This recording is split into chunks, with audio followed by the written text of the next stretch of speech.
day, good evening. Today I'm going to talk about my journey to weight loss. On September 29th, 2020,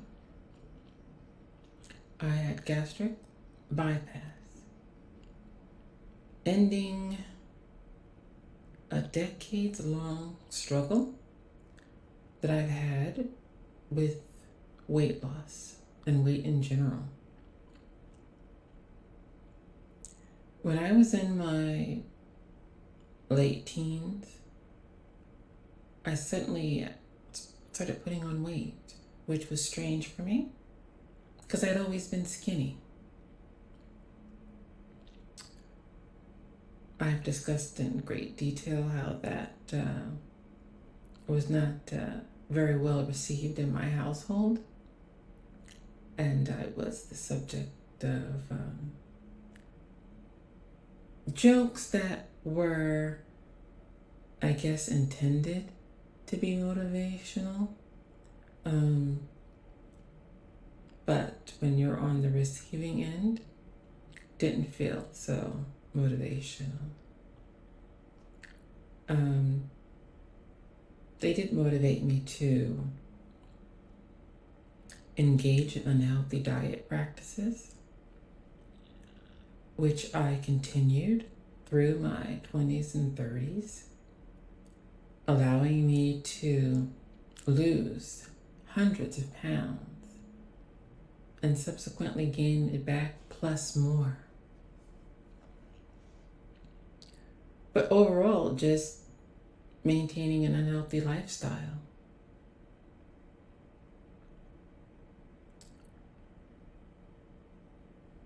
And I'm going to say my late 40s or mid 40s, I started noticing that I was no longer able to lose weight, no matter what I did. My usual diets and tricks of the trade, they weren't working. And instead, I was continuously gaining weight, even though I was controlling what I ate and the amounts. I've never been a gluttonous person, but I've always been, as far as in my teenage years and beyond, an emotional eater. I eat to reduce the feelings of loneliness. I eat to reduce the feelings of sadness. I eat to express joy. And for a long time, part of that, I think, I used liquid calories, in particular, chocolate milk. I could just drink chocolate milk morning, noon, and night. And I did. And one of the foods that helped console me was cereal. Of course, sweetened cereal.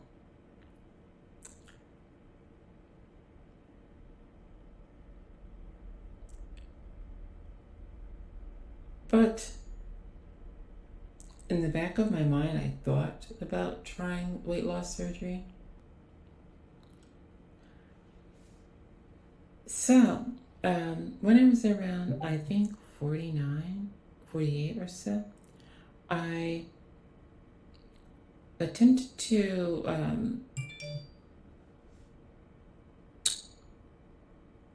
enroll in a particular program, and I think there was like a waiting list, and so I waited and waited. sent follow-up emails and got no response. I guess their program was just so flourishing and busy that they just didn't have time for me. Time went on. I started having multiple health problems. My kidneys started failing. I was having problems with my knees, back problems, and I couldn't walk really 10 steps without being out of breath and just depleted of energy. Rather than use public transportation, which I had used for years commuting to work, I had to start driving because when our company relocated, there was the egress from the train station.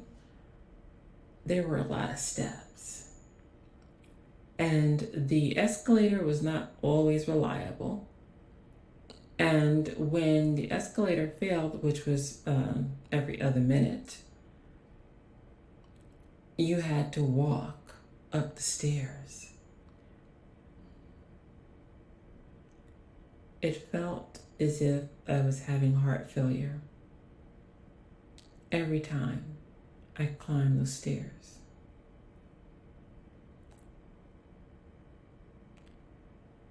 I couldn't do it. So I started driving. At first, I tried just taking the taxi back and forth, but that became an issue in of itself, getting a taxi, and then getting a taxi back down to the train station, train delays, and the like, and the transportation system going between New York and New Jersey, at least the line that I would take, routinely, when there is the least bit of precipitation, fails. So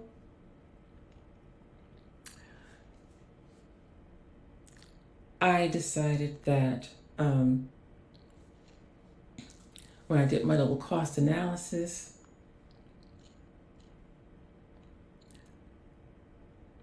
the most prudent and cheapest method to get me to and fro would be just to drive. And so I did.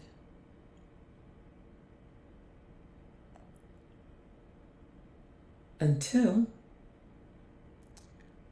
I went to a medical appointment and my regular doctor was out, so they had one that was covering for her. And this girl was, this doctor, she was no nonsense. She looked at my medical records and she said, yeah, it looks like we're just giving you medications and other things to try to treat these problems that are going to remain because it's your weight. That's the bottom line. That's the problem. And so I would strongly recommend, if you haven't looked into it already, that you look into gastric bypass.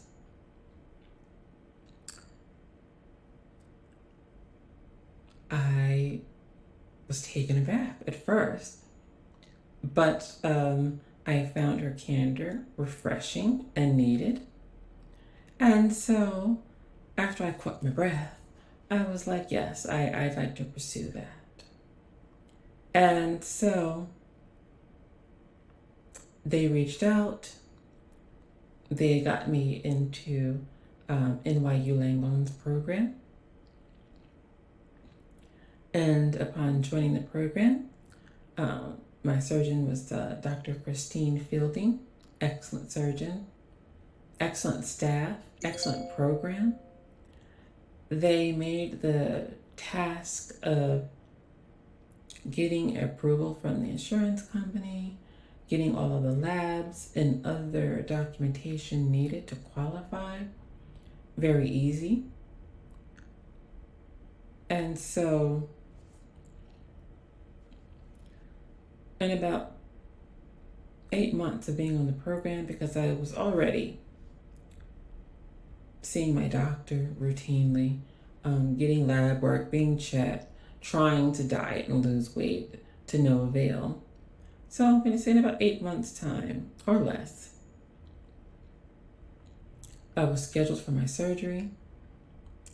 And on September 29th, 2020, I went in and I had gastric bypass.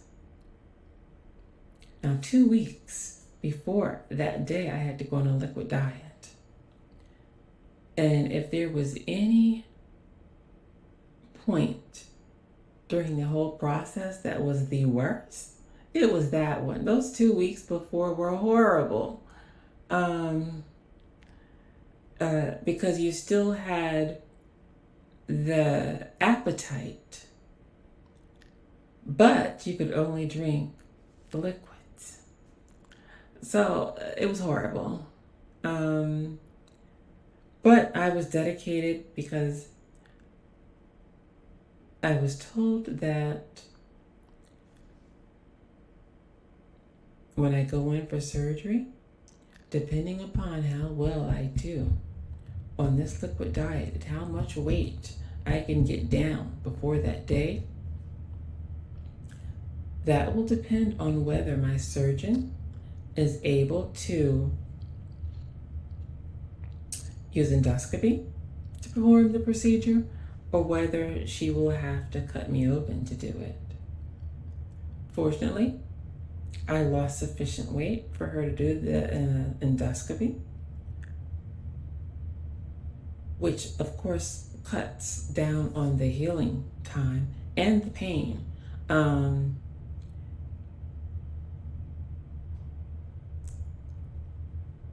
went in. I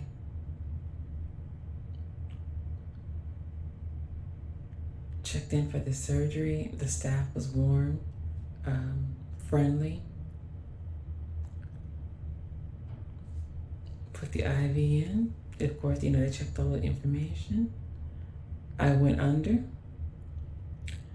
And when I woke up, I was cold. And I was given ice chips.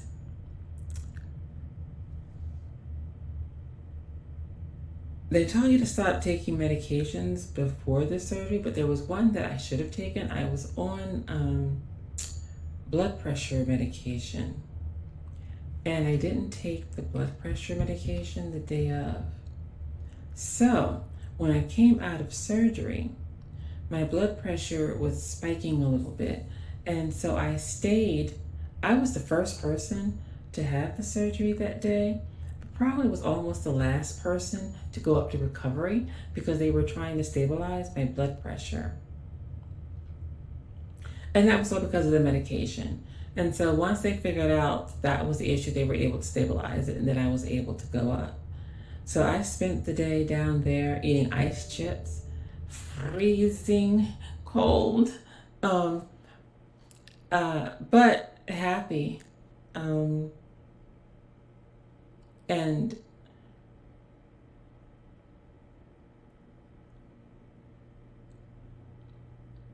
I was just overjoyed with the prospects of what was to come.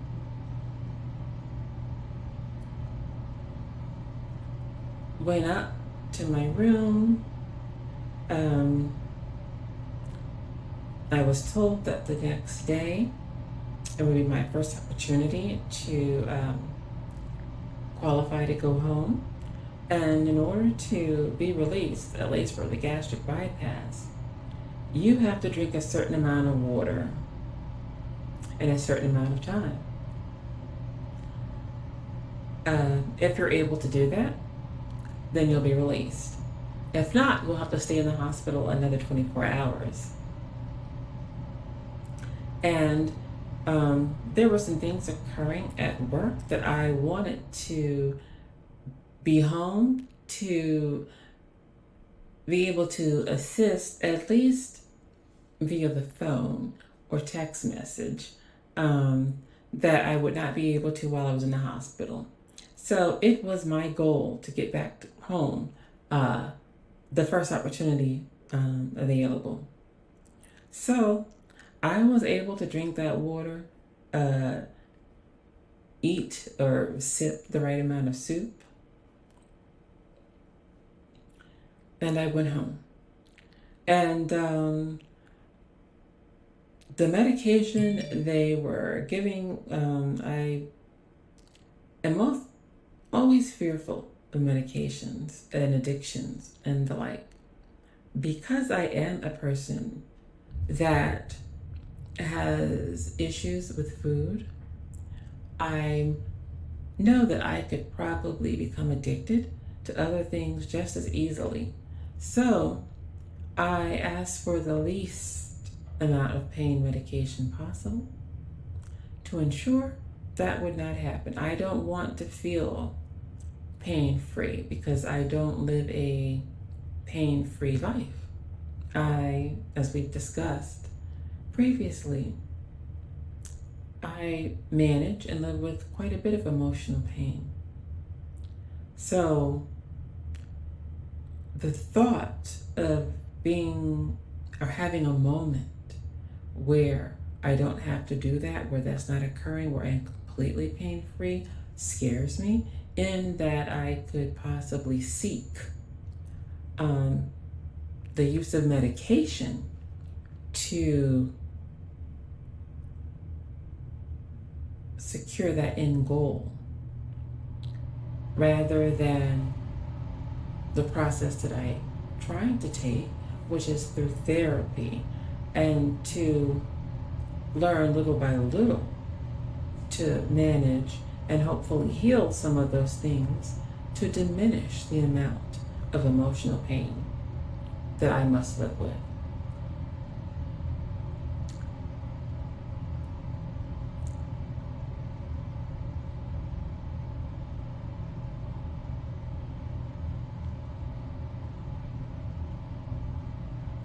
I started out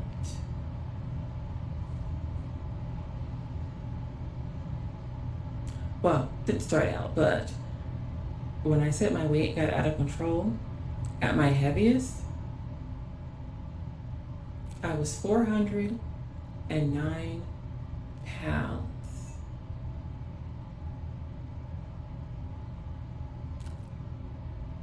The photo on the right is from a company outing. The photo to the left was a trip to Chicago.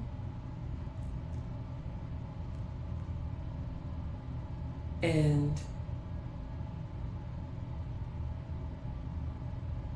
it was a living hell trying to get around, tour, and visit and see. As a matter of fact, there were certain things I didn't partake in simply because of my weight.